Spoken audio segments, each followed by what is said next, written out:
예, 저 소개받은 포스트마루의 이승현입니다. 저는 지난 12월에 이제 공무원 퇴직을 했는데요. 4년 동안 이제 디지털 플랫폼 정보위원회 지난 정부였죠. 거기서 인공지능 플랫폼 혁신국장으로 좀 4년 동안 고인물로 좀 일을 했었습니다. 그러다 보니까 많은 정말 그 AI 전문가 분들과 일을 할 수 있었고 또 정부의 어떤 정책의 방향 흐름성도 많이 볼 수 있었습니다. 그런데 오늘 제가 말씀드린 주제는 AI 산업이 아니고 경제입니다. 그동안 많은 저도 특강도 많이 하고 여러 가지 다니면서 주로 산업과 기술, 그 정부 폴리시를 얘기해 왔는데 오늘은 이 그 행사 주제에 맞게 경제를 잡아봤는데요. 그 이유에 대해서 이제 보실 수 있을 것 같습니다. 오늘 말씀드릴 부분들은 그 에이전트에 대해서 앞에서 말씀드렸지만 그 빅테크 기업들이 AI, 올해가 AI의 원년이라는 얘기들을 많이 하고 있습니다. 그 부분 좀 짚어보고요. 그 경제 관점에서 주체가 바뀌는 부분이 어떤 의미를 가지는지, 또 경제 정책이나 경제 측정 도구에서 AI가 어떤 영향을 미치는지를 보고, 그리고 환율이나 노동 그 통화 관점에서 조금 좀 색다른 얘기들을 해보려고 합니다. 그 2022년 11월에 챗GPT가 나왔죠. 제가 2022년 9월 저희 2022년 3월부터 저희 이제 디지털 플랫폼 정보인가 출범을 했었거든요. 그때 챗GPT가 나오기 전에 일을 준비하다 보니까 굉장히 큰 과도기를 겪었었습니다. 그 2022년부터 작년까지는 거의 그 챗GPT로 대표되는 챗봇형, 그러니까 질문을 하면 답변을 주는 AI가 대세였다고 하면 작년 말부터 이제 올해로 이어지는 것들은 에이전트입니다. 에이전트는 뭐 간단하게 두 가지입니다. 목표를 주면 수행을 하고 또 자율적으로 수행을 하죠. 그 에이전트가 이제 올해부터는 굉장히 그 여러 가지 그 영역에서 활동을 하면서 올해부터 정말 AI가 성과를 낼 것이라는 기대가 커지고 있습니다. 가트너가 이제 그 리포트를 냈습니다. 2025년 10월 리포트를 냈는데요. 여기 보시게 되면 2028년까지 B2B 구매의 그 90%가 AI 에이전트, 물론 B2C까지 얘기한 건 아닙니다. B2B에서 AI 에이전트 중개를 될 것 같다. 그리고 여기서 거래되는 돈들은 15조 달러, 그리고 그 거래되는 화폐들의 대부분도 특히 그 화폐의 20%가 프로그래머블 화폐, 그러니까 토큰이라든지 우리가 STO라든지 다양한 그 블록체인 기반의 어떤 화폐들로 대체될 수 있다, 이렇게 지적하고 있습니다. 근데 우리가 좀 짚어볼 부분이 이게 되게 중요합니다. 우리가 불과 얼마 전만 하더라도 프롬프트 엔지니어링이라는 프롬프트 엔지니어 이런 직업도 생긴다는 얘기들이 많았잖아요. 이 프롬프트 엔지니어링은 질문을 잘하는 겁니다. AI가 프리트레인된 내용들을 어떻게 잘 답할 수 있게 할 것인지에 대한 고민들이 프롬프트 엔지니어링이었다고 하면요. 그 다음에 또 좀 세대가 넘어와서 2024년부터는요 컨텍스트 엔지니어링으로 넘어왔습니다. 이 얘기는 기존의 AI가 프리트레이닝된 얘기들을 답변을 잘하는 거에다가 추가해서 어떻게 내 기업이나 정부나 개인의 맥락들, 데이터들을 인풋을 해서 추가적으로 인풋을 해서 답변을 정확하게 할 것인지, AI가 가진 할루시네이션 같은 이슈들을 해결할 것인지, 이런 부분들이 많이 고민됐습니다. 그러다 보니까 레그, 여러분 잘 아시는 검색 증강 생성이라고 기업에 있는 고유의 데이터베이스를 벡터 DB화해서 그걸 바라보고 AI가 좀 더 나에게 맞고 기업에 맞고 답변을 잘할 수 있는 것들을 추구했던 게 컨텍스트 엔지니어링이었습니다. 그리고 이제 작년 말부터 요즘에 화두가 되고 있는 것은 하네스 엔지니어링입니다. 하네스라는 건 여러분 아시겠지만 강아지나 말에 이제 묶는 어떤 하네스를 얘기하는 건데요. 그 에이전트가 단일 에이전트 시대에서 멀티 에이전트 시대로 넘어오면서요, 에이전트들을 어떻게 조직화하고 묶을 것인지가 굉장히 화두가 됐습니다. 에이전트를 그냥 따로따로 태스크를 주는 것보다는요, 요즘에 많이 팀이 구성되게 되면 이렇습니다. 에이전트가 그 인스트럭터가 있죠. 인간하고 비슷합니다. 지시자 에이전트가 있고요. 또 일하는 워커 에이전트가 쭉 깔리게 되고요. 그 밑에는 결과를 평가와 감사하는 디베이터 에이전트가 붙게 되는 이런 구조들이 좀 흔하거든요. 그럼 이런 에이전트들에게 어떻게 분업을 시킬 것인지, 어떻게 티밍을 할 것인지에 대한 부분들이 굉장히 중요합니다. 그래서 이제 하네스 엔지니어링이라고 이제 클로드 코드나 이제 코덱스 같은 어떤 프로그램을 그 코딩을 할 때도 많이 사용하고 있는데요. 문제는 여기에 이제 토큰이 어마어마하게 들어간다는 겁니다. 이 결국 토큰을 우리가 많이 쓰는데요. 아직까지 뭐 뒤에서도 말씀드리겠지만 우리도 우수한 모델들이 있고 하지만 그 대중적으로나 이제 기업들이 많이 쓰는 것들은 뭐 클라우드나 오픈 AI나 그 챗GPT나 또 제미나이 같은 어떤 글로벌 빅테크의 기술들을 많이 쓰거든요. 근데 거기에 우리가 토큰을 결제할 때는 결과적으로 달러로 결제됩니다. 이 부분을 좀 유념 두시고 다음을 말씀드리겠습니다. 그리고 일단 먼저 주체 전환을 말씀드리겠습니다. 그 에이전트라는 것들이 AI 기존의 생성형 AI, 그러니까 챗GPT로 대표되는 그 우리 챗봇형 AI랑 다른 거는요, 자율성과 목표 달성이고 실행입니다. 기존에는 내가 시키는 것만 했었는데요, 지금은 목표를 줘야 되게 되면 그 목표 달성을 위해서 추론을 하고 자기들이 다양한 활동을 하게 됩니다. 그러다 보니까 그 뭐 경제 전문가도 계시겠지만 경제학의 그 기본은요, 인간의 합리적인 욕망입니다. 그래서 그 전제가 무너지는 거기 때문에 그거 좀 살펴보겠습니다. 올해가 아담 스미스가 그 국보를 낸 지 250년 되는 해입니다. 그런데 아담 스미스부터 우리가 계속 케인즈까지 여러 가지 경제학 그 거시경제, 현대 경제 거시경제까지 계속 경제학의 모델들이나 이론들이 발전해 왔는데요. 그 전제는요, 결과적으로 인간의 합리적 이기심입니다. 그 합리적인 기업이 최고의 이윤을 추구하고 합리적인 노동자가 최고의 임금을 최고로 많이 받고 싶어하고 소비자는 최고의 효용을 추구하고, 이런 어떤 합리적인 이기심으로 우리가 경제학의 모든 이론들이 써져 있거든요. 그런데 이제 이게 빠지고 있습니다. 그 이유가 이제 에이전트가 생기면서 에이전트가 인간을 대신해서 소비 주체가 되고 거래 주체가 되고 또 심지어 자본 생산 주체가 되어가고 있거든요. 이 부분에 대해서 말씀드리도록 하겠습니다. 먼저 우리가 마케팅 공부하신 부부들은 에이다 터널에 많이 아실 텐데요. 결과적으로 사람은 인지하고요, 관심을 가진 다음에 욕망을 가지고 행동을 합니다. 이러한 어떤 기존 모델을 가지고 결국 우리 1조 달러죠. 1조 달러면 어마어마한 돈입니다. 1조 달러의 광고 산업, 커머스 산업의 어떤 그 성장이 이루어졌었거든요. 그런데 이제 에이전트가 생기게 되면요, 좀 과장된 표현으로 이 산업이 사라질 수도 있습니다. 왜냐하면 AI 에이전트의 B2B 예로 들게 되면 우리가 합리적인 가격을 원하면요, 감성적인 광고를 보는 게 아니고 거기 AI가 API를 가지고 내가 고객의 니즈가 생기면 즉각적으로 0.001초 만에 페이를 하거든요. 그런 구조로 바꿔가기 때문에 점점 이제 감성도 없어지고 브랜드도 무관되고, 그리고 이제 결국 API 스펙이 가장 중요해지는 이런 시대로 넘어가고 있거든요. 이게 뭐 제가 전부 넘어간다는 말씀드리는 건 아니고요. B2B보다도 B2B 영역에서는 상당 부분 이런 부분들이 진행되고 있습니다. 거래 주체도 이제 그러다 보니까 B2B, B2C에서 A2A로 많이 바뀌어가고 있습니다. 예전에 보시게 되면 뭐 AI들끼리 대화한다고 이상한 기계어로 대화한다 뭐 이런 어떤 판타지 같은 얘기들이 많았는데요. 그런 부분들이 시행되고 있습니다. 왜냐하면 에이전트 간에 서로 의사결정하는 시간은 인간이 인지할 수 없는 시간이거든요. 0.001초 만에 결정을 한다는 거는요, 트랜잭션 자체가 1000개, 10,000개가 인간이 한 개 결정할 때 이루어질 수 있는 물리적 시간이거든요. 그러다 보니까 여러 가지 에이전트 간의 거래가 경제 관점에서는, 합리성 관점에서는, 비용 효율성 관점에서 굉장히 중요하게 될 수밖에 없습니다. 에이전트 AI가 구글이 내놓은 A2A랑 좀 다른 건데요. 에이전트와 에이전트와의 거래에 대해서 좀 양상을 말씀드리면요, 가격 협상도 자동화되겠죠. 서로 간에 내고를 치거나 애누리를 하는 관점에서는 어떻게 보면 에이전트끼리 비딩을 하고 에이전트끼리 협상을 해서 최고의 어떤 실시간 어떤 입찰과 할인을 경쟁할 수 있게 될 겁니다. 그리고 마이크로 페이먼트, 이 부분도 되게 중요한데요. 기존에 우리가 예를 들어서 어떤 OTT를 구독한다고 보면요, OTT를 구독할 때 우리는 10,000원짜리나 20,000원짜리, 30,000원짜리 구매해야 됐었잖아요.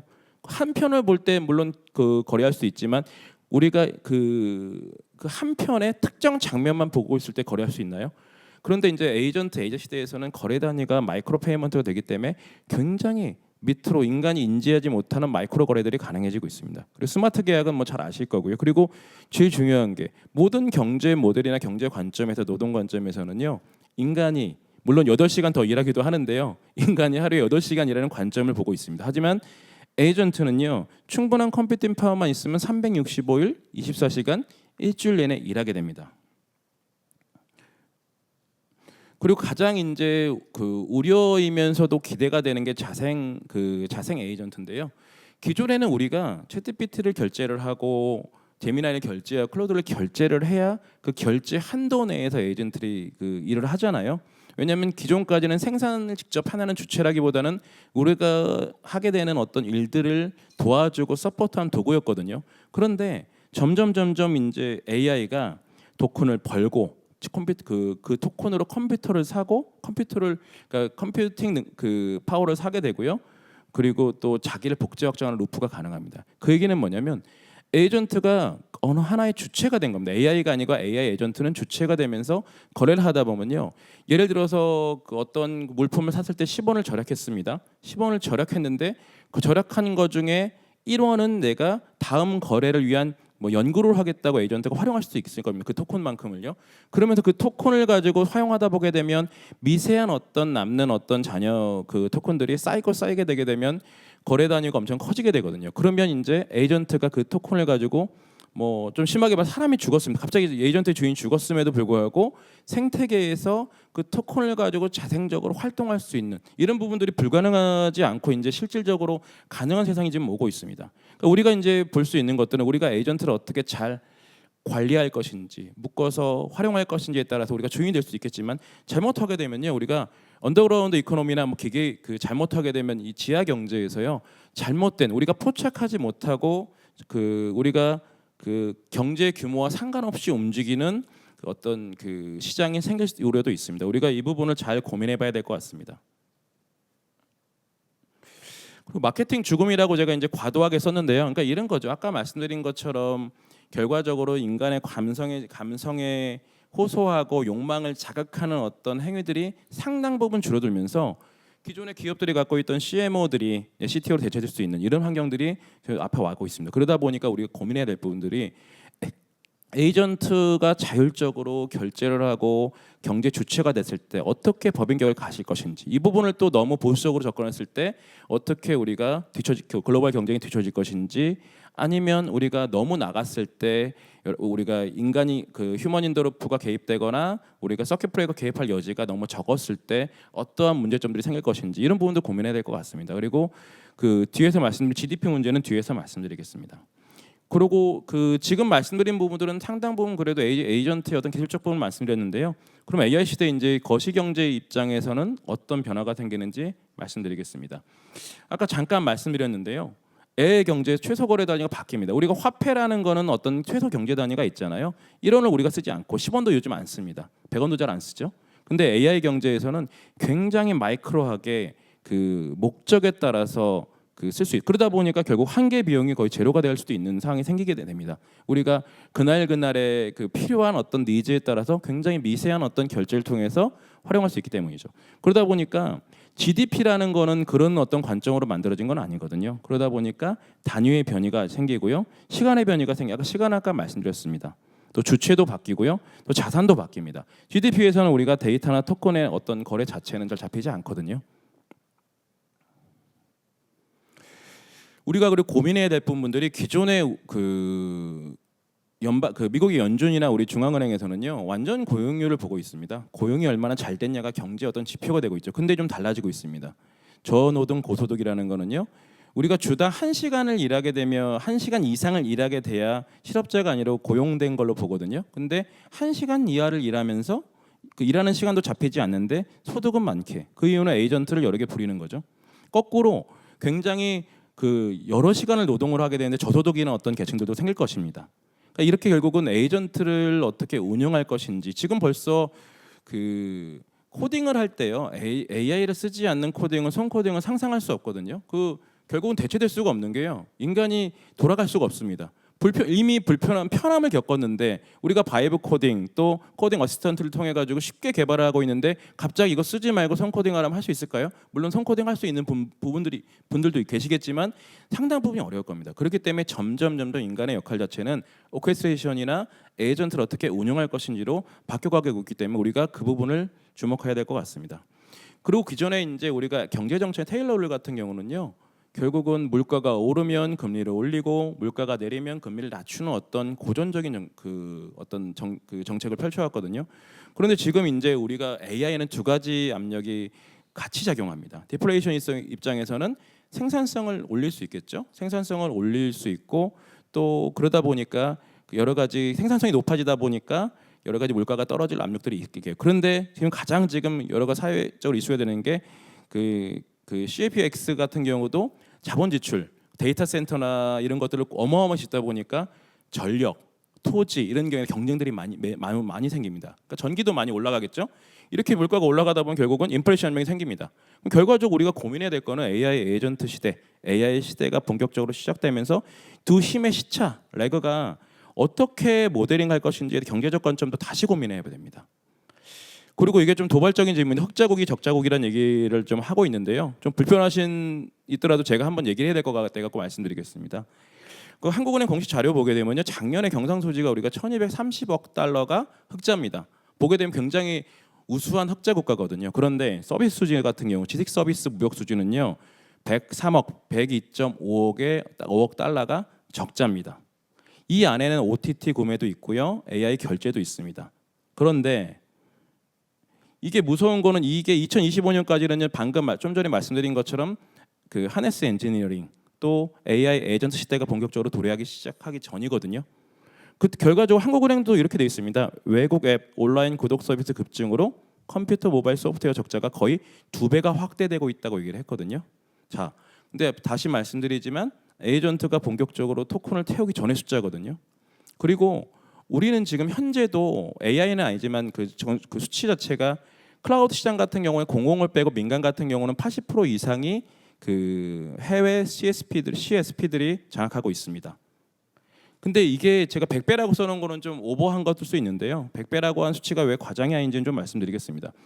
엔스로픽의 그 공식적인 이제 보고서를 보게 되면요, 멀티 에이전트 시대에서 토큰이 7배 이상 쓰인다는 그 내용들이 있습니다. 그럼 7배가 늘죠. 그리고 아까 말씀드린 것처럼 그 8시간 인간이 일하는데 에이전트들은 24시간 일합니다. 요즘에 보게 되면 노트북을 접고 다니지 못하는 사람들이 있습니다. 그 이유가 뭐냐면 우리가 계속 바이브 코딩 돌리고 클라우드 코드 돌리고 코덱스 돌리면요 닫으면 안 돌아가니까 저도 가끔 노트북을 열고 이렇게 들고 다니거든요. 이 작업이 종료되면 안 되기 때문에요. 그런 일들이 생기는 게 지금 굉장히 그 비일비재해졌습니다. 그리고 사용자 저변도 엄청 늘어나는 게요. 제가 얼마 전 느낀 게 저희 와이프가 당근에서요 뭐 무슨 강의가 있다고 뭐 보고 있는데 클라우드 코드 강의를 주부들이 듣고 있더라고요. 그러니까 이게 저변이 이만큼 확대된다는 거거든요. 저변이 이렇게 확대되게 되면요, 사실 제가 하루에 하나씩 앱을 만들고 하루에 하나씩 뭐 사이트도 만들고 분석을 하고 있는데 제가 쭉 어제 한번 살펴봤습니다. 그 중에 80%는 개비지입니다.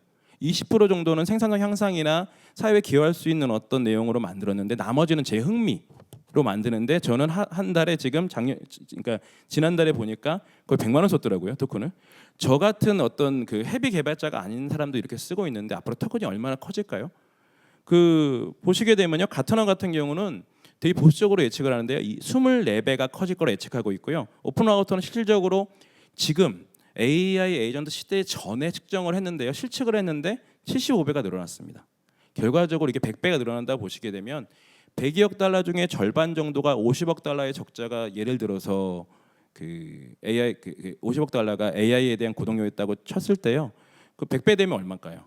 5천억입니다. 5천억 달러 적자입니다. 물론 이 수치는 그 다른 요소들은 빠진 요소입니다.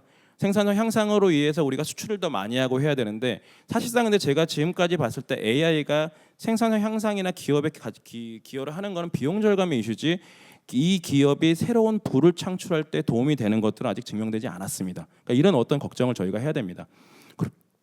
월스트 케이스를 말씀드리면 AI 사용료가 이제 우리가 토큰 때문에 늘어납니다. 그럼 그 다음에는 서비스 수지가 적자가 확대되겠죠. 근데 경상수지가 적자가 됩니다. 그 다음에는 다시 원화가 약세가 되고 환율이 또 오르겠죠.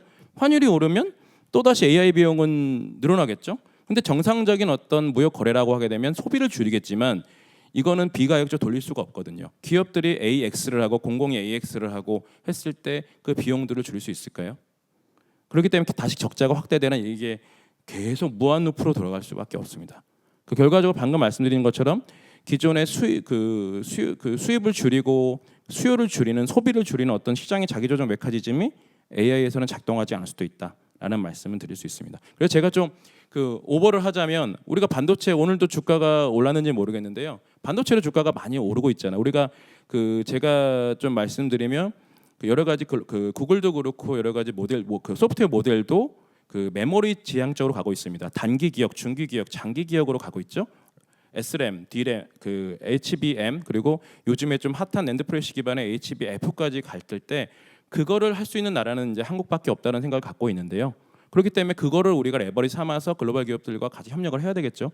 그런데 그러한 좋은 환경에도 불구하고 우리가 여러 가지 준비를 하지 않으면 그 돌아가는 돈을 전부 다 100배로 지불할 수 있다는 겁니다. 그렇다고 제가 여기서 말씀드리는 게 그 소버린 그 폐쇄주의나 기술에 대해서 자립 이런 건 아닙니다.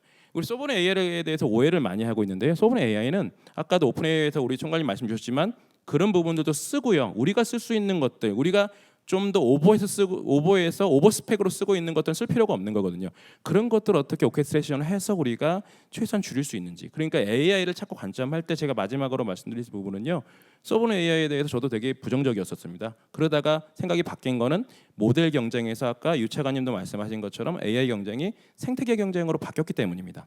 그래서 우리한테도 기회가 있는 거고 우리 제조업 데이터부터 요즘 피지컬 AI에 대한 로봇 활용성부터 다양한 반도체까지 여러 가지 AI 풀 레이어에서 우리가 기회가 있거든요. 그렇다고 하면 우리가 여기서 소브린 AI는 각각의 AI 레이어에 있는 부분에서 우리가 전략적으로 활용할 수 있을 정도, 우리가 얼마 정도까지 할 수 있는 정도에 대한 고민이 필요합니다. 우리 독파모 같은 경우도 마지막 말씀드리게 되면 독파모 같은 경우도 굉장히 비난도 많고 여러 가지 말도 있지만 되게 중요한 게요. 독파모 모델들의 다섯 모델을 기반으로 해서 우리가 여러 가지 그 쓸 수 있는 AI 서비스를 개발을 하고 우리가 기본적인 어떤 활용들을 하게 됐을 때 그 모델을 가지고 글로벌 빅테크의 모델들을 쓰는 것과 없이 쓰는 것과는 협상 전략 차원의 다르다는 말씀 좀 드리고 싶습니다. 이상으로 좀 제가 좀 우울하게 너무 말씀드린 것 같은데요. 왜냐하면 이런 부분들은 좀 말씀드려야 될 것 같아서 오늘 말씀드렸습니다. 감사합니다. 네, 감사합니다.